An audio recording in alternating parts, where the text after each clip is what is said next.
Now, I understand we have a new moon. It's not a bad moon rising or No, anything, is it? it's not a bad moon rising. It's the new moon in Aries today. And new moons always indicate new starts. We kind of put things into motion between the new moon and the full moon, and then you sort of rest between, or bring it to conclusion between the full moon and the new moon. So it's time for new starts for each one of the 12 signs. For Aries in particular, it's new personal starts. It's a time for a new physical regime, a new plan to project your ego out into the world. It's a good time for Aries to put Aries interests first. So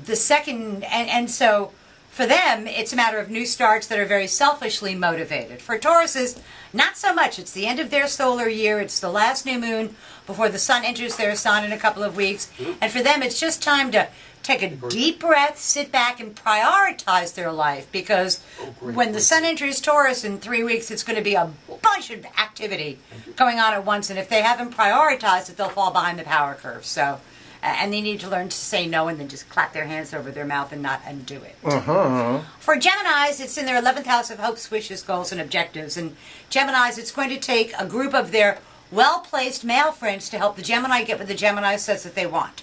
And the Gemini needs to step back and let their friends intervene, or let the group work to serve the Gemini's interests. Who's a Gemini, a big Gemini that we know? Favorite Gemini is the President of the United States. So, and I think his allies are going to step forth, because he needs them right about now. Yes, it's a good time to find out who your friends are and aren't. For Cancers, which is also the United States, is the 10th house of career and public standing.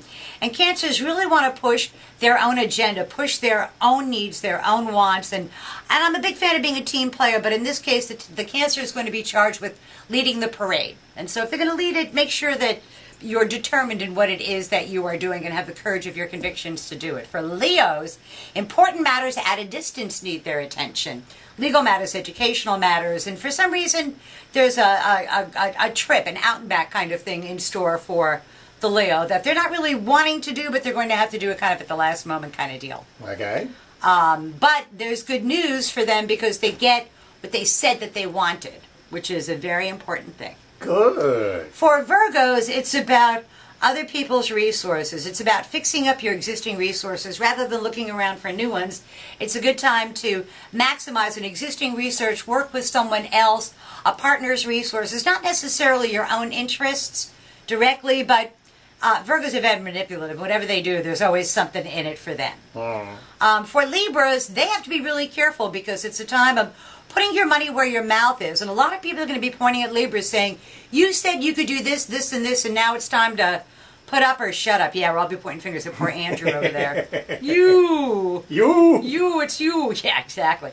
Scorpios, they have some kind of medical issue they need to deal with. They've been procrastinating about it and not really sure what they're going to do. And there's also some kind of work issue going around.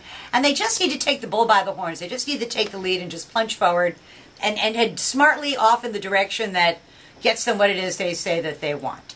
For Sagittarians, this is the most fun time of year. It's a time for playing, for sports, amusements, pleasures, entertainment, anything that's fun to do, anything that's creative. And Sagittarians have to be careful because it's a very fertile time for them in every sense of the word. So they have to be careful if they come with either in the physical sense of things or in the intellectual sense of things, that they can give birth to a child of their mind.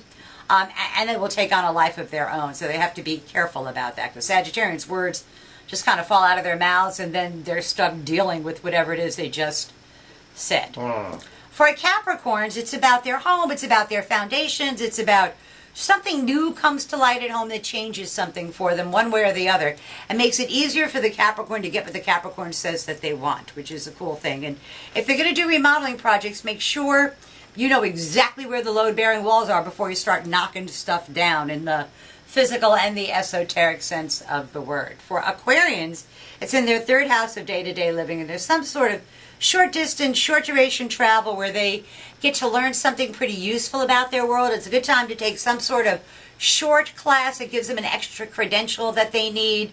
And it's also a good time just to take a seminar by the sea and bring somebody a love along for the good time. And then for Pisces, the last sign, it's about how do we make more money. Pisces have discovered that they have more month at the end of their money, and that's not really an acceptable thing. And they're looking around to see, golly, what can we do? And rather than cutting expenses or trimming their expenses, they need to put forth more effort and simply find a way to make more money. which is not the easiest thing in the world, but any amount of reasonable effort is likely to be rewarded with success. So that's tomorrow's news today for the 12 signs of the zodiac, with the sun and the moon being in the same sign at the new moon today. Ooh, thank you. We'll see you next week. Always a pleasure.